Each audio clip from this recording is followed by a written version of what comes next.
যে আজকে এই কাদা ছড়াছড়ি বন্ধ করে, তর্ক বিতর্ক বন্ধ করে সবাই ঐক্যবদ্ধ থাকুন, যাতে করে ঐক্যবদ্ধ থাকার মধ্য দিয়ে আমরা একটা গণতান্ত্রিক জায়গায় পৌঁছতে পারি।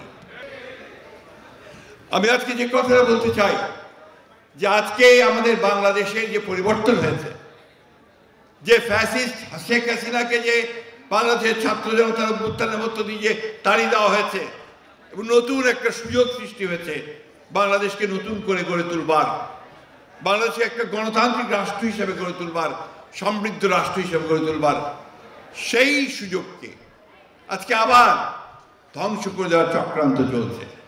শেখ হাসিনা আশ্রয় নিয়েছেন সেই দিল্লিতে, ভারতে।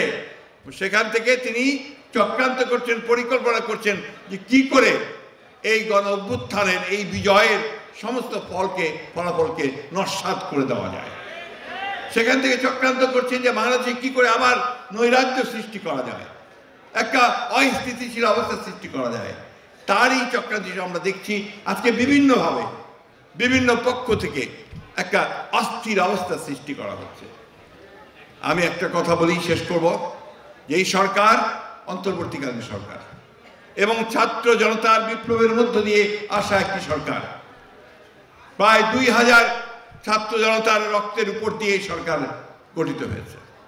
আমাদের প্রত্যেকের যে আশা, যে প্রত্যাশা, যে এই সরকার জনগণের সেই আশা পূরণ করবে।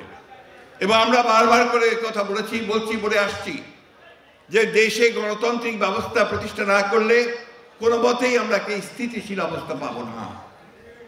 এবং সেই জন্যই আমরা বারবার করে বলেছি, সেই প্রথম থেকেই বলে আসছি ওই একটি কথাই, যে দেশে একটি প্রকৃতপক্ষে একটি নিরপেক্ষ নির্বাচনের মধ্য দিয়ে জনগণের সরকার প্রতিষ্ঠা করতে হবে। এবং এটার জন্যই আমাদের আন্দোলন করেছি দীর্ঘদিন ধরে। বন্ধুগণ, আজকে সেই জায়গায় বিভিন্ন রকম প্রশ্ন তুলে একটা নৈরাজ্যের দিকে দেশকে নিয়ে যাওয়ার চেষ্টা করা হচ্ছে, যাদিকে নেওয়া হচ্ছে। কিছু সংখ্যক মানুষ তারা অন্যায়ভাবে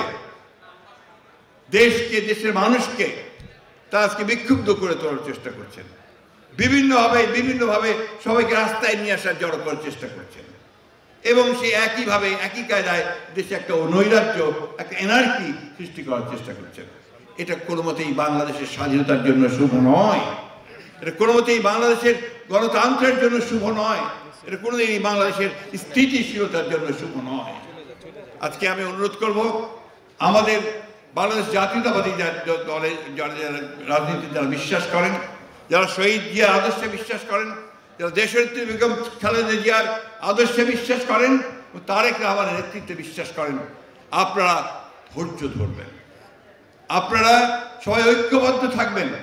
এবং সেই সঙ্গে সমগ্র দেশের মানুষকে আহ্বান জানাতে চাই যে আজকে এই কাদা ছড়াছড়ি বন্ধ করে, তর্ক বিতর্ক বন্ধ করে সবাই ঐক্যবদ্ধ থাকুন, যাতে করে ঐক্যবদ্ধ থাকার মধ্য দিয়ে আমরা একটা গণতান্ত্রিক জায়গায় পৌঁছতে পারি।